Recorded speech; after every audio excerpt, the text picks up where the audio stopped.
because Hans had a pretty abysmal showing at both the Rapid and Blitz. If you see this game, he lost in like 12 moves.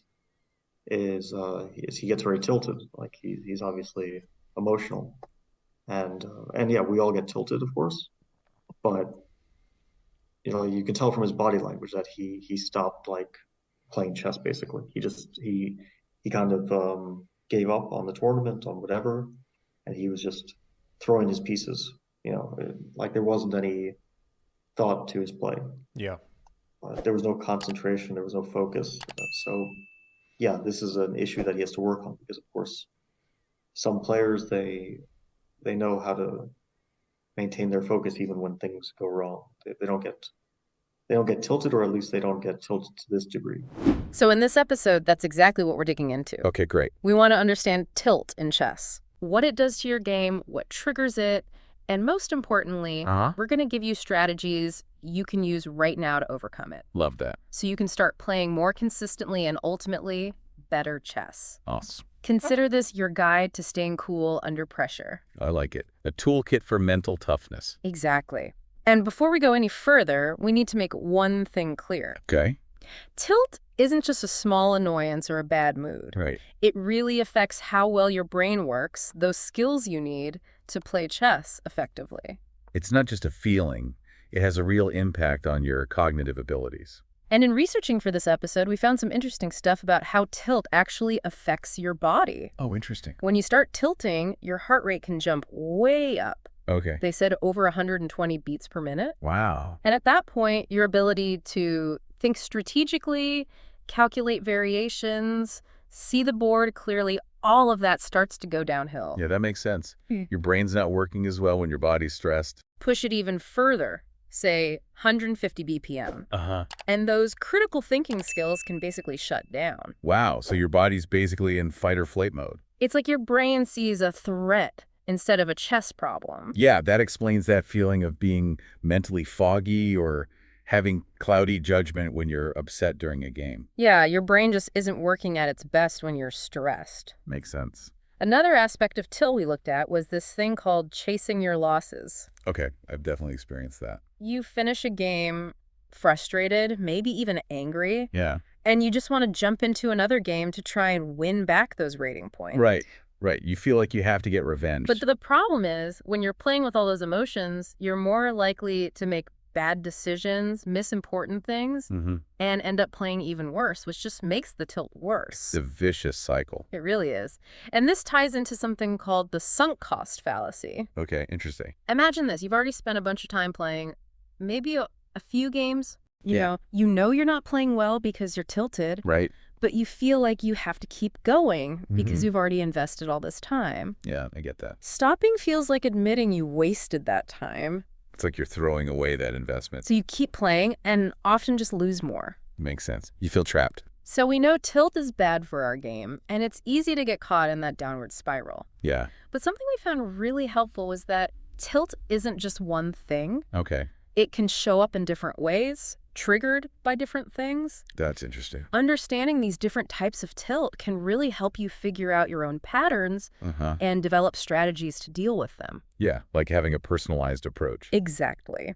So let's start with what's called running bad tilt. Okay. This is that feeling of being tilted after a string of losses. Yeah. Maybe a bad session, a tough day, or even a long losing streak. I've definitely been there.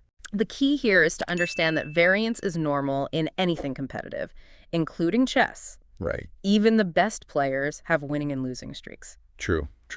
Yeah. It's part of the game. One bad run doesn't change your skill level. So you have to keep a long-term perspective. Exactly. A few losses don't erase all your hard work. And letting those short-term results mess with your mindset for future games will just make things harder. Right. You got to focus on the bigger picture. The second type is injustice tilt. Injustice tilt. Okay. This is when you feel like something unfair happened in the game. Yeah. Like your opponent got super lucky, or you had a mouse slip in a winning position. That's brutal. Or you lost on time when you felt you had a clear advantage. I've been there. It's so frustrating. The key here is to shift your focus to what you can control. Okay. Which is the quality of your own play and your decisions. Yeah. Those moments of feeling like things are unfair, while frustrating, Yeah. are often out of your hands. So focus on what you can actually influence. Exactly. Dwelling on things you can't change will only lead to frustration. It's better to analyze your own game and see where you can improve. Right. Make it a learning experience. Absolutely. Next is hate losing tilt.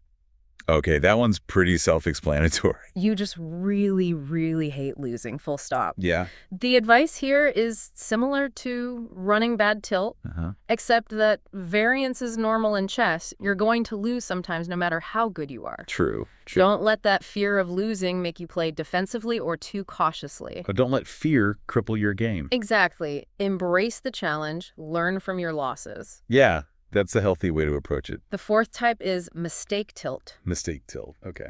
This one can be triggered by your own blunders, like hanging a piece, missing a tactic, Yeah. or even your opponent's mistakes. Oh, interesting. Maybe they make a huge error and you don't capitalize on it. I can see how that would be tilting. The key here is to acknowledge the mistake. Oh, really? Learn from it if you can, Yeah. but then let it go and focus on the current position. Don't get bogged down in the past. Don't beat yourself up.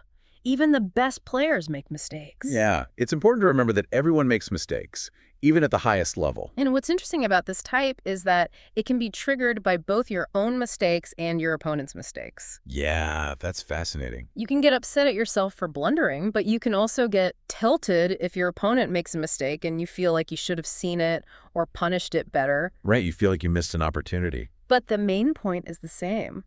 Stay present and focused on the board in front of you. Focus on the now. Exactly. Now we have entitlement tilt. Entitlement tilt, okay. This one can be a bit tricky. How so? It comes from feeling like you deserve to win. Okay. Yeah. Maybe because you're playing someone with a lower rating or someone whose style you think you should easily handle. So you underestimate your opponent. The antidote here is a bit of humility. Okay. Remember that even if you're statistically the better player, a win is never guaranteed. Right. You still have to put in the work. You have to bring your A game every time. You can't just coast on your rating. Every game is a new challenge. So approach each game with respect and focus. Exactly. The sixth type is revenge tilt. Revenge tilt. This happens when you lose a game and you immediately want to play another one to win back those rating points. Oh, yeah, I've definitely felt that urge. The key is to recognize that each game is a separate event. Okay. Don't let the outcome of the previous game affect your mindset for the next one. So don't let the past dictate your present. Focus on playing good chess in the current game, not on trying to make up for something that already happened. Yeah, each game is a fresh start.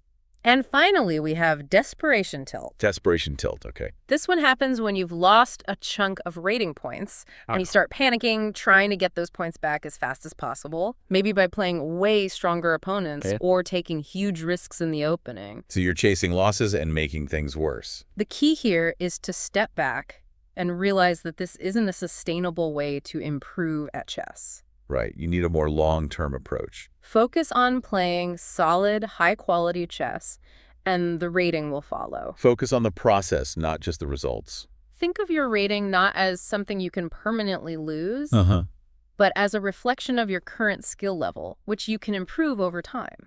So it's a journey, not a sprint. Exactly. So we've covered the different types of tilt and how to think about them to counter them. Yeah, that's a great foundation. But as they say, prevention is better than cure, right? Absolutely. So let's talk about how to build up your resistance to tilt in the first place. So be proactive about your mental state before you even start playing. Exactly.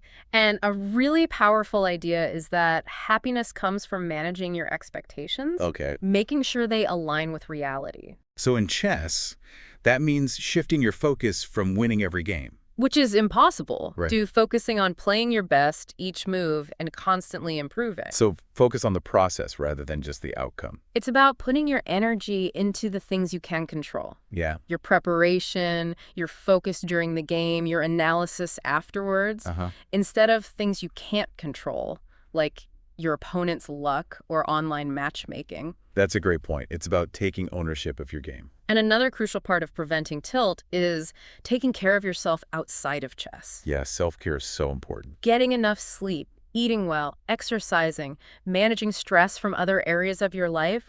All of these things contribute to your mental toughness when you're at the board. So a healthy body leads to a healthy mind. Exactly.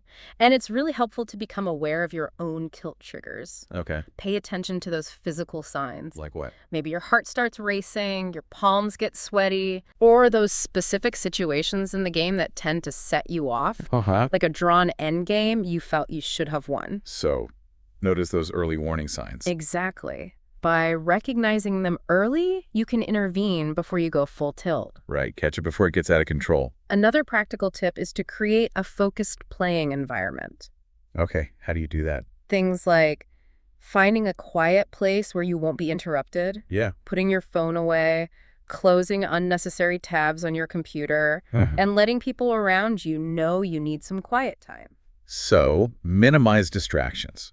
These might seem like small things, Yeah. but they can really help you create a mental space where you're less likely to get frustrated by outside stuff. Create a kind of mental sanctuary. Another effective way to prevent tilt is to decide how many games you'll play before you start. Okay. This helps you avoid that temptation to keep playing to chase wins or make up for losses. So, set boundaries. And taking short breaks between games can also be really good for resetting your mind. Yeah. Give yourself time to breathe and refocus. And if you find that the rating on your main account is stressing you out, Uh-huh. you might try switching platforms or using a different account, one Right. where you don't feel so attached to your rating. Up to create some psychological distance. And finally, something we've touched on already, Yeah. always try to focus on the enjoyment of the game and learning and improving Oh. rather than just rating points. So remember why you play the game in the first place. Think of even your losses as chances to find weaknesses and grow as a player. It's all about the learning process. All right, so we've talked a lot about preventing tilt, Yeah. but let's be real, it's going to happen to all of us eventually. Of course. So what can you do in the moment when you feel that frustration building up during a game? Okay, so what are the in-game strategies? Remember that connection between your mental and physical state? Yeah. Even simple physical actions can help shift your emotions. Like what? Try standing up, stretching, walking around for a bit, Uh-huh. or just taking some deep breaths to break that negative momentum. So change your physical state to change your mental state. And here's a more specific technique that can be helpful. Okay. First, actively try to recognize those early physical signs of tilt we talked about. Right, the racing heart, sweaty palms. Once you notice them, start doing some slow, deep breathing exercises. Okay. This can help lower your heart rate and bring your brain back online. So you're calming your body down to help your mind calm down. And then, this is where it gets really effective. Yeah. Have some mental antidotes ready, Okay. tailored to the types of tilt you know you're susceptible to. So like personalized mantras. When you feel that trigger, actively recall or even say these antidotes to yourself to shift your mindset. That's interesting. For example, if you're feeling injustice tilt, remind yourself to focus on what you can control. So you're injecting some logic into an emotional situation. It's about consciously choosing where to direct your mental energy. So redirect, don't suppress.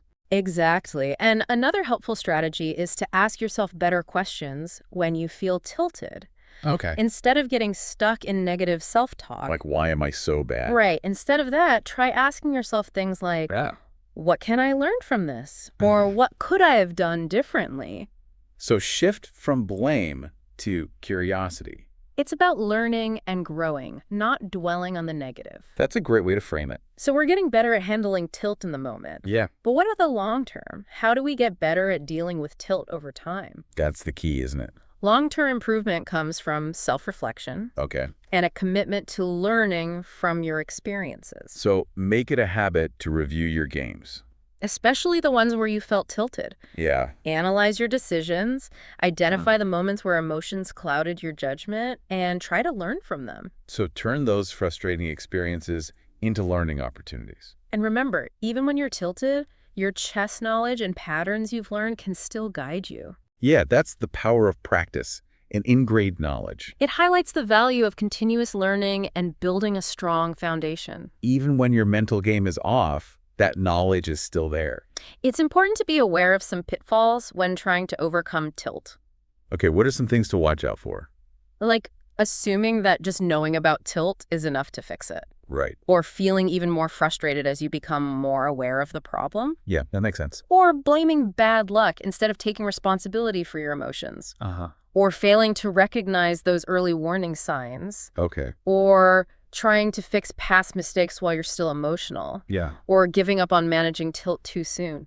So it's a process, not a quick fix. It's a journey with ups and downs. And it takes effort and self-compassion. But there are signs of progress to look for. Like what? Recognizing tilt earlier, identifying your triggers more easily, recovering from tilt faster, being able to prevent tilt in some cases, understanding your emotional responses better, and making smarter decisions about whether to keep playing or take a break based on your mental state.